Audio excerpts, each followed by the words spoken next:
Greetings and welcome to another video of the Hindu Vocab series. My name is Prashant Dhawan. So, without wasting a single moment because time is of the essence, let us begin. पहला word बहुत interesting है, hedonism. पहले देखते हैं हिंदू में कैसे use कर रहे हैं, द हिंदू में. उसके बाद इसका मतलब समझेंगे. एक बार आप इसका मतलब समझ गए तो आप इसको अपनी एवरीडे लाइफ में भी यूज़ कर सकते हैं. आई एम श्योर आप किसी ना किसी हिडोनिस्टिक आदमी को अपनी लाइफ में ज़रूर जानते होंगे. पहले देखते हैं द हिंदू में लिखा क्या है. थ्राइस मैरिड मतलब 3 बार शादी हो चुकी है. Part owner of miss USA and miss universe pageants from 1996 to 2015. Donald Trump is hedonism personified compared to the celibate head priest of Gorkhanath temple. Alright, तो देखिए आप समझ पा रहे होंगे कि डोनाल्ड ट्रंप के बारे में नेगेटिव वे में यहाँ पे बात हो रही है. उनको हेडोनिस्टिक कहा जा रहा है. हेडोनिस्टिक क्या है देखिए. पहले आपको थोड़ा सा इसका फिलॉसफी का एंगल समझा देता हूँ. ज़्यादा टाइम नहीं लगेगा, थोड़ा सा एक ब्रीफ इंट्रोडक्शन दूंगा. ग्रीक फिलॉसफी में बहुत सारे महान फिलोसोफर्स हुए हैं. उनमें से एक बहुत ही बड़े फिलोसोफर थे एपिक्यूरियस. उनकी जो फिलॉसफी थी वो बेस्ड थी द थ्योरी ऑफ प्लेजर पे. उन्होंने कहा कि जो अल्टीमेट प्रॉपर एम है ह्यूमन लाइफ का वो है प्लेजर सीक करना सेंसेस से. ये ऑफ कोर्स ड्रास्टिकली डिफरेंट है फ्रॉम द बुद्धिस्ट फिलॉसफी जो प्लेजर से दूर रहकर मानती है कि इंसान को एक सादगी भरी लाइफ जीनी चाहिए. तो एक हेडोनिस्टिक आदमी कैसा होगा?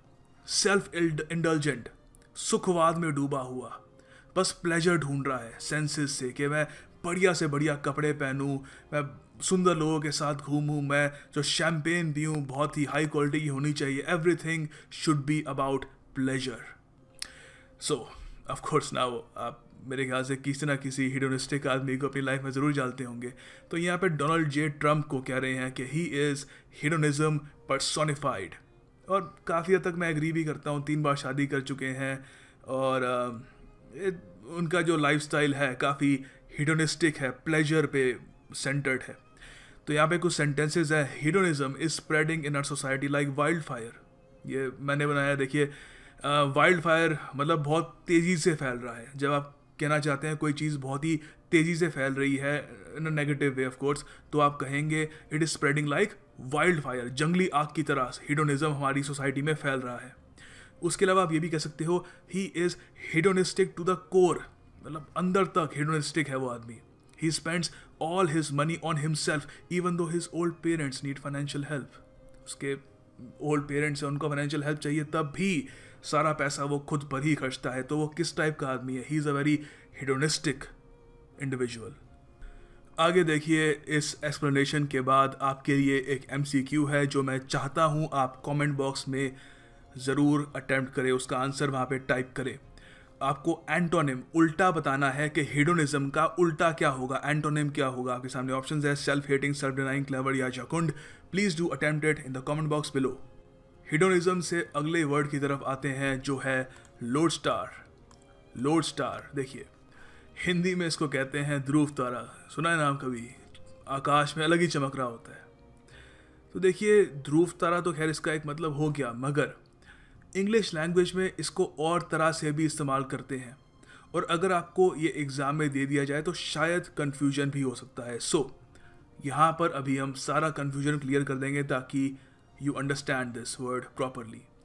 लोड स्टार का अर्थ होता है, एक दूसरा अर्थ ये भी होता है गाइड, एक गाइडिंग स्टार जो आपको दिशा दिखाए. एक रोल मॉडल भी हो सकता है, एक मॉडल, एक एग्जाम्पल जिसको आप देखते हैं. अब इसके सिनोनिम्स तो नहीं मगर कुछ रिलेटेड वर्ड्स भी हैं. बेंचमार्क, क्राइटेरिया, ग्रेड भी हो सकता है, मार्क हो सकता है, मेजर हो सकता है. All of these are related words. The Hindu में इसको यूज़ किया है इन्होंने. Choose their lawmakers, their leaders, their lodestars. Their leaders and lodestars. तो नेता, लीडर क्या होता है? जो आपको लीड करता है. और एक लोड स्टार होता है एक रोल मॉडल, एक गाइड. वो भी एक लीडर जैसा ही होता है जो आपको लीड करता है, जो आपको दिशा दिखाता है एक तरीके से. Donald Trump isn't a load star for moral conduct. Moral conduct मतलब जो आपका बिहेवियर है पब्लिक लाइफ में. तो उसके एक रोल मॉडल तो नहीं है ना, लोड स्टार तो नहीं है.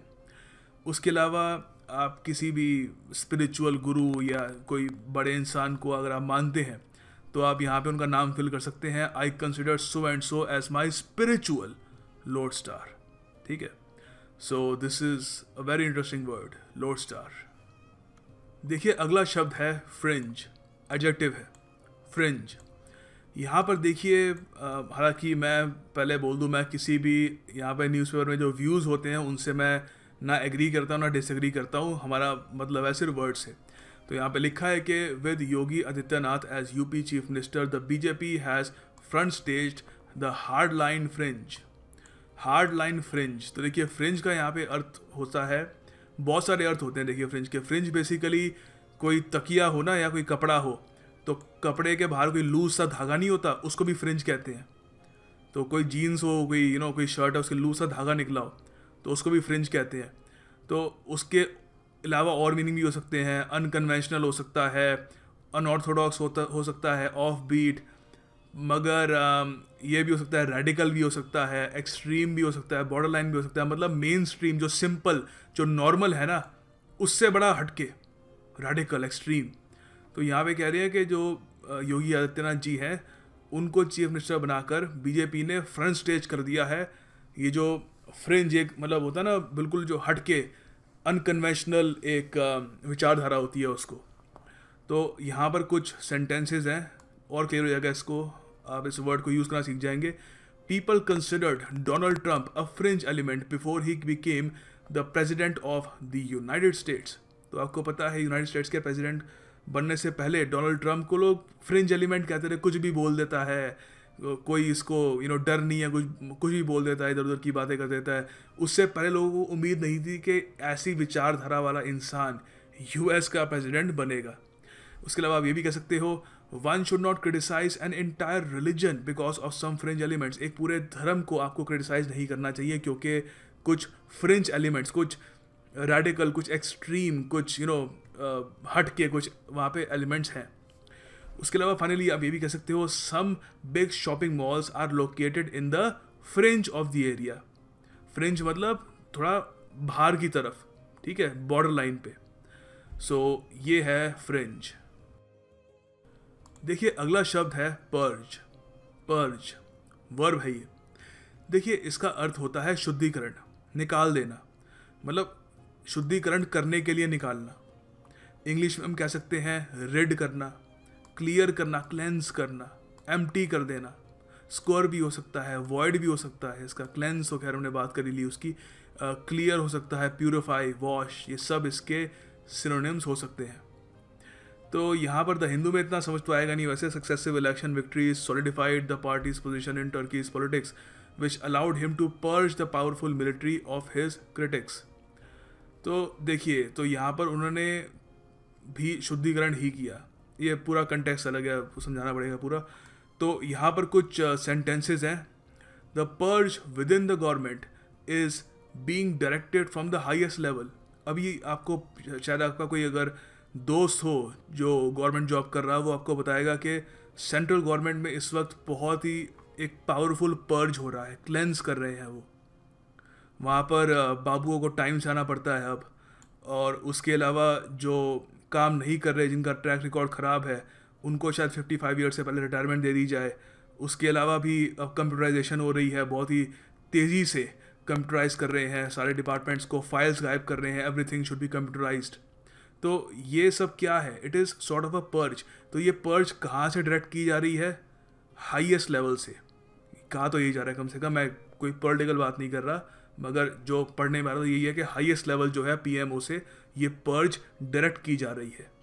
उसके अलावा आप ये भी कह सकते हो, he was purged from the organisation because he was a rebel. बागी था तो इसलिए उसको निकाल दिया गया ऑर्गेनाइजेशन से, ठीक है।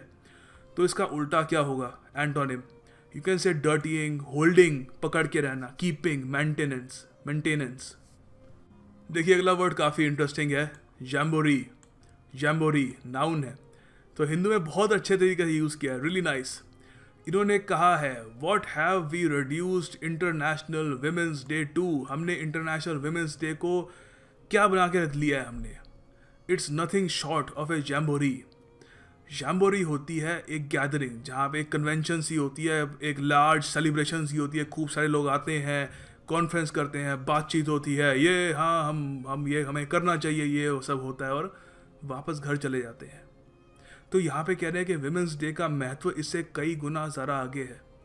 हम इम्पॉर्टेंट स्टेप्स लेने के बजाय बस एक गेट टुगेदर करते हैं, लोग इकट्ठा होते हैं, एक दूसरे को विश करते हैं, कुछ इधर उधर की बातें होती हैं एंड दैट्स इट। तो यहाँ पर ये कुछ सेंटेंस भी, एक सेंटेंस है इसका, you can say my brother and I had planned such a nice little jamboree for you last night here. अब ऑफकोर्स ये सेंटेंस है ना, हमने ऐसी कोई आपके लिए कोई गैदरिंग मैंने आपके लिए प्लान करी थी, ना मेरा कोई भाई है। सो यहाँ पर आप एग्जाम्पल दे सकते हैं एक जैम्बोरी का। तो कह रहे हैं कि विमेंस डे इससे भी बहुत बढ़ के होना चाहिए, इट शुड मैटर। देखिए अगला वर्ड है फॉरेन वर्ड, फॉरेन का वर्ड है, काफ़ी डिमांड आती है कि सर फॉरेन वर्ड आप डिस्कस नहीं करते, so here is a beautiful foreign word for you, zeitgeist. कई जगह ज़ाइटगास्ट भी कहते हैं पर मैं ज़ाइटगाइस्ट कहूँगा। सो यहाँ पर देखिए ज़ाइटगाइस्ट का अर्थ होता है कि किसी एक सर्टन एरा, एक सर्टन टाइम, एक सर्टन जगह के जो बिलीव्स हैं, उनके आइडियाज़ हैं और जो स्पिरिट है वो होता है ज़ाइटगाइस्ट। हिंदी में हम कह सकते हैं कि समय की प्रचलित रीति, उस सर्टन समय की जिसकी भी हम सेंटेंस में बात कर रहे हैं। तो यहाँ पे मैंने 2 सेंटेंस बनाए हैं, it will clear it, crystal clear हो जाएगा आपको। लगान जो मूवी थी आमिर खान की, captured the zeitgeist of rural life under British Raj. तो जो रूरल लाइफ थी under British India, British Raj, तो उसको बहुत ही अच्छे से उन्होंने उसका वहाँ पे जो बिलीव्स थे, जो स्पिरिट थे, जो आइडियाज़ थे वहाँ के, उसको बड़े अच्छे से कैप्चर किया उस मूवी में।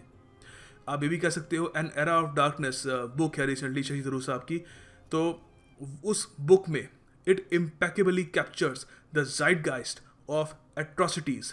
एट्रोसिटीज़ मतलब अत्याचार, कमिटेड बाय द ब्रिटिश। तो जो ब्रिटिश लोगों ने अत्याचार किए थे उसका जो पूरा जो स्पिरिट था उस वक्त, आइडियाज़ थे, बिलीव्स थे, पूरा जो उस टाइम का, वो बड़े अच्छे से कैप्चर किया है उस किताब ने। सो ये मैंने 2 सेंटेंस बनाए हैं, आप और भी बना सकते हैं इसके बारे में। जर्मन वर्ड है वैसे zeitgeist, if any of you is interested. Zeit मतलब टाइम, समय, गाइस्ट मतलब स्पिरिट। अच्छा लगे हाथों जरा एट्रोसिटी भी अच्छे से डिस्कस कर लेते हैं, बहुत ही महत्वपूर्ण शब्द है, काफ़ी बार एग्जाम में आ चुका है। उसके बाद SSC CGL के क्वेश्चंस भी आपका इंतज़ार कर रहे हैं इन अ फ्यू मिनट्स। सो देखिए एट्रोसिटी, इसका अर्थ होता है क्रूरता, अत्याचार। एन एक्सट्रीमली क्रूअल, वायलेंट और शॉकिंग एक्ट। बारबैरिटी, बर्बरता भी आप कह सकते हैं। An act of wickedness, abomination, barbarity, barbarism, brutality, savagery, inhumanity, सब इसके सिनोनिम्स हैं। Take it in man. और उसके अलावा ये सेंटेंसेस हैं, right advocates say that the number of atrocities against women in the country is increasing. तो जो अत्याचार होते हैं औरतों पे वो इंक्रीज कर रहे हैं, ये कौन कह रहा है? Rights advocates. उसके अलावा एक और ये सेंटेंस है, unspeakable atrocities are committed by nations in the name of war. Mankind must unite and vow to stop war. तो आप बोल भी नहीं सकते, मतलब अनस्पीकेबल अत्याचार किए जाते हैं वॉर के नाम पे, कि जंग छेड़ दी गई है, फिर आर्मी को बस खुला छोड़ दिया जाता है और जो सिविलियंस होते हैं बहुत ही उनके साथ बुरा हासिल होता है। तो क्या होता है उनके साथ? उन पे एट्रोसिटीज़ होती है। सो याद रखिएगा, it's a very very important word. आगे मेरे भाइयों और मेरी बहनों, आपके लिए एक बहुत ही सिंपल सा MCQ है, आपको एट्रोसिटी का एंटोनिम बताना है। It's really easy and I really think you should attempt it. आपके सामने ऑप्शंस हैं, कमेंट बॉक्स नीचे है, कीबोर्ड आपके सामने है, I hope so please do attempt it. आगे देखिए SSC CGL 2016 मेन से ये एरर करेक्शन का एक ये क्वेश्चन है। Millions of Jews lost their kith and kin. Kith and kin, इसका भी अभी मतलब समझेंगे नेक्स्ट स्लाइड में। तो millions of Jews lost their kith and kin in Hitler concentration camps. तो आपको बताना है यहाँ पे एरर क्या है। एक बार वीडियो पॉज करके अटेम्प्ट कर लीजिए, फिर मैं इसका आंसर बताता हूँ राइट हेयर नाउ। ऑलराइट, सो देखिए इसका जो आंसर है वो है सी। क्यों सी है? क्योंकि यहाँ पे आएगा हिटलर्स कॉन्सेंट्रेशन कैंप्स। हिटलर एक व्यक्ति थे, एक लीडर थे जर्मनी के उस वक्त, तो उन्होंने कॉन्सेंट्रेशन कैंप्स लगाए थे। कॉन्सेंट्रेशन कैंप्स कुछ नहीं था, गैस चेम्बर्स थे। वहाँ पे ज्यूज़ यहूदियों को वहाँ पे फेंक दिया जाता था और गैस से उनकी हत्या कर दी जाती थी। तो मिलियंस ऑफ ज्यूज़, कई मतलब लाखों ज्यूज़ और उनके किथ एंड किन। किथ एंड किन क्या होता है आपने सुना ज़रूर होगा, आज क्रिस्टल क्लियर कर देता हूँ। देखिए किथ एंड किन होते हैं मित्र और रिश्तेदार, ठीक है? मित्र और रिश्तेदार, family, parents, relatives, folk, kinsman, nearest and dearest, friends and family, kith and kin. Simple सा सेंटेंस है आपके लिए। We still do not know whether the fallen brave soldier had any kith and kin. हमें आज तक नहीं पता लगा कि हमें अभी भी नहीं पता लगा कि जो बहादुर सोल्जर है, जो मर चुका है, फॉलन मतलब अब मर चुका है, वो मतलब एक अच्छा तरीका होता है कहने का कि वो मर चुका है। फॉलन ब्रेव सोल्जर, हमें आज तक नहीं पता कि उसके भी फ्रेंड्स या फैमिली है या नहीं। फाइनली एसएससी सीजीएल 2016 मेन से एक क्वेश्चन आपके लिए, इस ईडियम का आपको अर्थ बताना है, ठीक है? आपके सामने ऑप्शंस हैं, please do attempt it in the comment box below. अगर गलत होता है, नहीं आता, ज़्यादा लोगों का गलत हो जाता है, so have no fear, I am here. अगली वीडियो में इसको ज़रूर कवर करेंगे। And finally the task of the day, आपको सेंटेंस बनाने हैं, या तो हिडोनिज्म पे बना लीजिए या फिर हिडोनिस्टिक पे बना लीजिए, it's your choice, whichever way you feel comfortable. और I know a lot of people want a video के कौन सी बुक्स मैं रिकमेंड करूँगा पढ़ने के लिए। मैं बहुत ही जल्द, विद इन अ डे और टू, आई प्रॉमिस, मैं वीडियो आपके लिए ले आऊँगा। एंड उसके अलावा एक और वीडियो भी होगी जिसमें मैं आपको एडवाइस करूँगा कि किस तरीके से आप जो वोकेबलरी मैं सिखाता हूँ उसको और ज़्यादा अपने माइंड में इम्बाइब कर सको। क्योंकि मुझे बहुत मैसेज आते हैं फेसबुक पे, दे थैंक मी, पीपल से कि this series is really benefiting them, but they want more, and I really respect that. I respect your desire to learn more, I respect your desire to increase your vocabulary. और उसी desire को आगे बढ़ाने के लिए I will produce a video very soon. I am just really tangled with some projects right now, so yeah just bear with me, थोड़ा मुझे time दीजिए। एंड या thank you for watching this video, I will see you tomorrow.